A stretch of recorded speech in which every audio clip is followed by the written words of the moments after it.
forgive me for that. So now we're going to look at Scotland. Well, there is absolutely no doubt that many countries that are smaller than us, that have far less resources than us, manage fine as independent countries. If, for example, you were to ask any of the people in the room who were born in the Irish Republic if they think that the Irish Republic would be happy to go back inside the United Kingdom, I think they would laugh in their face. Not the only one. And in fact, all the parties to the referendum agreed that Scotland could do it on its own. That wasn't the issue.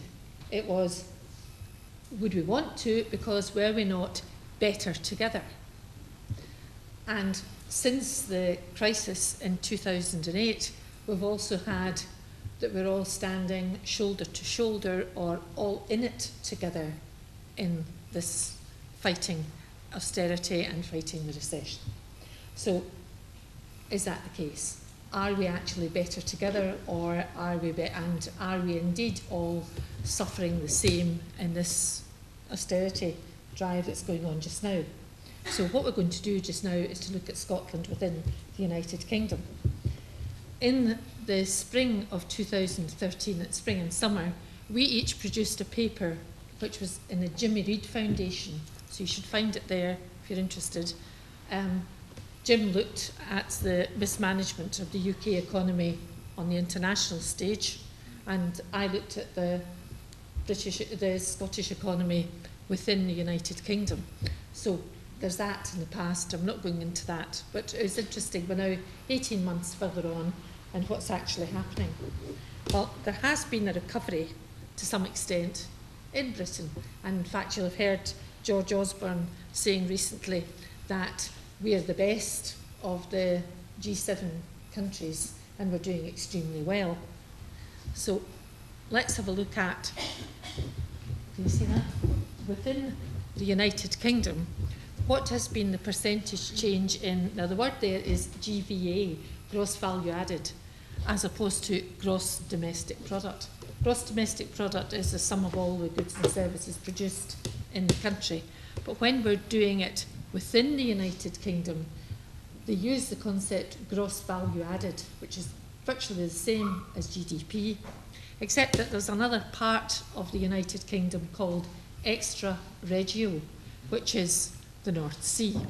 And since they didn't want to put it within Scotland or divide it up among the different countries and regions of the UK, it's not there, so all the figures here for Scotland refer to Scotland excluding North Sea, which is maybe just as well given what's happening in the North Sea at the minute. But anyway, this here looks at what's been happening since just before the crisis, up to 2012.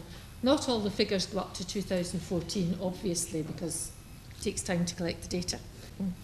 I think everyone can see, without any bother, that the growth in London, the change in London, is incredibly larger than any other part of the United Kingdom other than the South East. Scotland is actually no different than many other regions in England, but we're hardly all in it together as far as growth of output since the recession. And that's really quite important, because it means that while the rest of us are actually still trying to make ends meet, London is actually surging ahead. And since it was ahead anyway, it's doing even better on its way through. This, in fact, this next graph shows what output is per head in the UK. And you'll see that for the United Kingdom as a whole, output per head is just about 24,000, if you look over and onto the left-hand side. But it's dominated yet again by London, which is up at 40,000. And Scotland, which is the way over here on the right-hand side, you see is just about 22,000. So output per head in London is almost double that in Scotland. So this United Kingdom is not actually united in the sense of we're all benefiting from it. There are huge differences in the United Kingdom among its different parts. And you say, oh, well, surely there's big differences in France or any of the other countries. In fact, if you remember, it was always said that Paris sucked out the rest of France virtually. Well, that's nonsense, as you'll see from the next graph. Now, it's not very clear. It's one that the Office of National Statistics actually borrowed from the EU, and I've borrowed it again on its way through, so it's not terribly clear. But if you look at the graph there, you'll see that one country alone has a massive difference between its poorest areas and its richest areas. And it's way, way out of order compared with anyone else. And France, actually, is quite tight. So here we are with areas in London, the capital city, which is marked as a blob, which is incredibly richer, wealthier, and has far greater GDP per head than anyone else. The international comparisons are done using something called purchasing power parities to try and make sure that they're all fairly equal and we're not biasing the results. So we've got these problems in the distribution of income and the distribution of wealth and the distribution of output in the UK. And in fact, one of the ways in which we can help to grow ourselves is by increasing our productivity.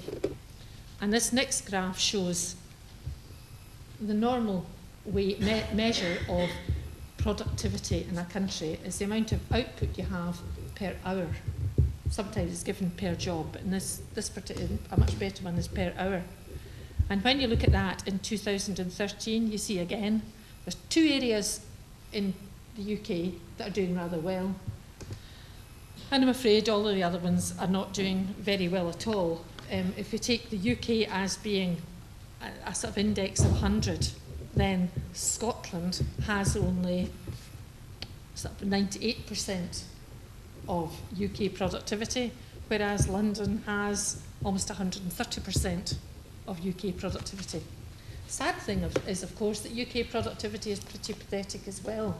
So it's not as if we are not doing too well in a country that's doing brilliantly. We're not doing brilliantly in the UK either. So how is Scotland going to manage to improve in its position if, in fact, and the statistics that we've shown to date, things are not doing too well for Scotland? And if you were to listen to Boris Johnson, which I'm sure you've listened to in the past, you would be familiar with him saying that, well, if you've got money to spend, you ought to spend it in Croydon or Haringey rather than in Strathclyde, because you would improve the economy more, because it's a much more productive place down south. Let's get the south going, and, well, the north we can give subsidies and transfers to, and I'm sure it would help the whole economy on. We need somehow or other, if we want to get away from that position, we need to start improving Scotland's productivity. Way, way beyond that. So how can we go about it? Well, there are some big things that help us move forward in productivity. One of them is business expenditure on research and development. Unfortunately, although in Europe, the European Union would like people to spend 3% of their GDP on business enterprise research and development. In Scotland, we spend 0.6% of our income, of our GDP on R&D. The UK isn't actually much better at 1% or just over 1%, but it's still better than us. Scotland, in fact, is responsible for only 4% of all the research and development among businesses that's carried out in Britain, whereas we've got something like 8.4% of the population. So we're not doing anything like enough to get us moving. And other problems that are there in the pipeline are that we don't have the same number of business startups per annum as the rest of the UK, and we don't, that's in relative terms, and we don't have the same number of businesses anyway in relative terms as the rest of the UK. As I said, Boris Johnson would say, well, why worry? You know, better be part of the UK, let the South be the engine, we provide the skills from our young people, suck them down in there, the whole economy does well, and that's okay. But actually, speaking as a grandmother, to hell with that. I would rather that we had our production here on the way through. So I can't, however, say that the problem of low productivity is all to do with the union, because on occasions we've had the opportunity up here in the Scottish Parliament to improve productivity, and it's not been taken. For example, in public procurement, there have been many jobs have gone out either through PFI or to foreign companies where we, because of EU rules, it said, oh, we've got to advertise it local in the EU. In fact, we didn't, because there was a substantial research and development component in it, and under EU rules, we could have had that done here in Scotland, and that would have made a huge, big difference. Scottish Water hands out a phenomenal amount of its capital projects to other countries overseas, and very little is actually done in-house here, which could have been done and improved our research and development and improved spin-off to other companies. Our university links with industry are actually weak. They've been improving, but they're still very weak.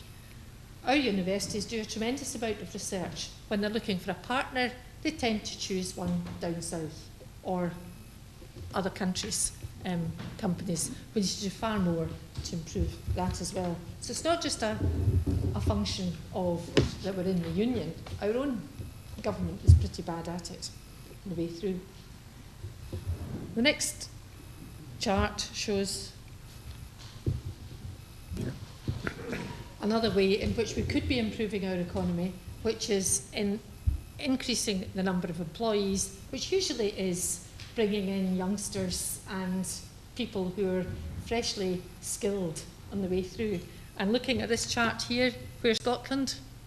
Again, in the negative. Since 2009-2013, we've actually dropped the numbers in employment. That again, comparing with London, which is doing extremely well. So we've got big problems there too. We must change that if we want to get on. All of this shows, to my mind, we're not in it together.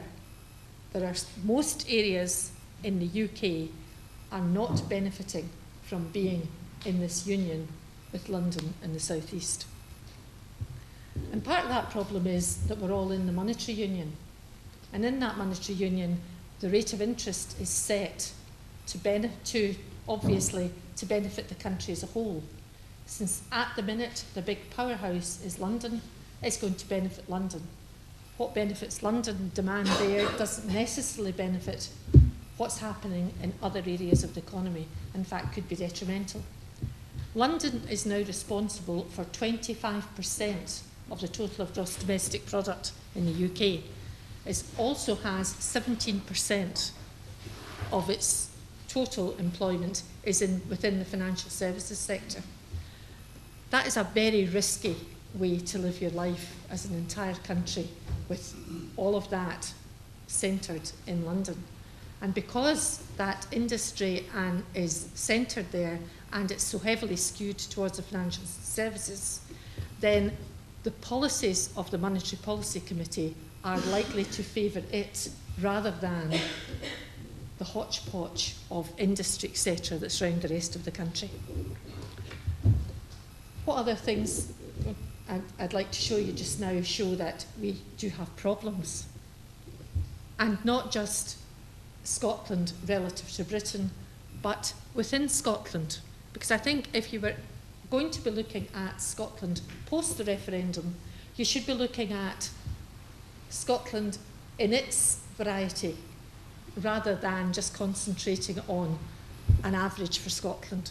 And this next chart shows actually the percentage of the working population with no formal qualifications. Now, as you look there, the west actually is Western Bartonshire. Western Bartonshire is 16 in every 100 people in the working age population have no formal qualifications whatsoever.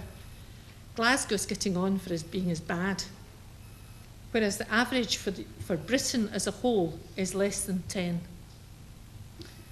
We really can't afford to be going on ignoring or having ignored this type of thing happening in Scotland if we're not just competing with other regions and countries in the UK, but with the rest of the world. And unfortunately, policies on employment are primarily determined by a reserved government, the reserved functions to the United Kingdom. So many of these policies are reserved that have to do with the economy. So given that there's very little attention paid to how badly the whole regions and countries of the UK do outside London and the UK, I don't see how they're going to pay any attention whatsoever to this dreadful graph that I've shown you there. And this next graph shows the workless households in various parts of Scotland as a percent of all households in that area. And again, with Glasgow, 30%. A workless household, by the way, is a household where at least one person between the age of 16 and 64. So it doesn't count retired people at all, like Jim and myself who are workless. So you'll see how bad Glasgow is doing, and Clackmannanshire, North Ayrshire and Western Bartonshire.